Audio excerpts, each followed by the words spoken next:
Most of us have been scared by one thing or another in our lives. It's part of what makes us human. Over the summer, I worked at This Is the Place Heritage Park in Salt Lake City.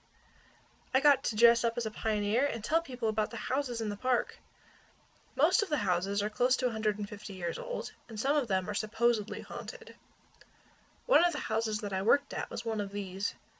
At first I wasn't sure how much I really believed in the stories that I had heard about the house, but after working there a few times by myself, I began to wonder.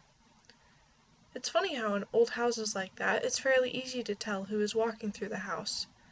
If the steps are slow and respectful, it is usually a guest. If they're a little bit more fast-paced or brisk, it's either an employee or a volunteer who's more confident that they won't break anything in the house or ruin anything. Sometimes when I was in that house by myself, I could hear the brisk kind of footsteps upstairs when I was absolutely certain I was the only person in the house. Once I heard a child crying inside the house, but I was sitting on the front porch. When I got up to go see where the child was inside the house, I couldn't find them, and the second I walked into the house, the crying stopped. All of my experiences were things that were easily explained away, like maybe the wind was knocking something into the house outside to recreate the footsteps, or the goats next door were being loud again, and if you've ever heard a goat, they sound a lot like a child who's playing, or crying.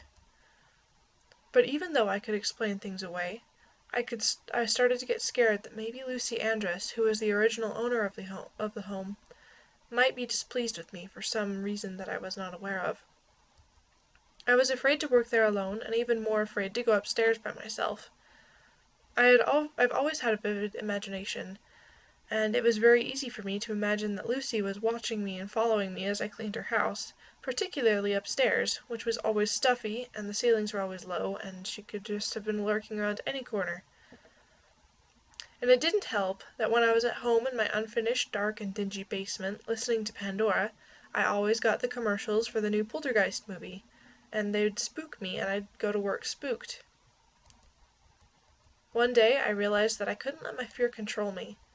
While I was cleaning upstairs, I forced myself to think about having a conversation with Lucy, and telling her that all I really wanted to do was to make sure that her house was in a great condition when I left for the night.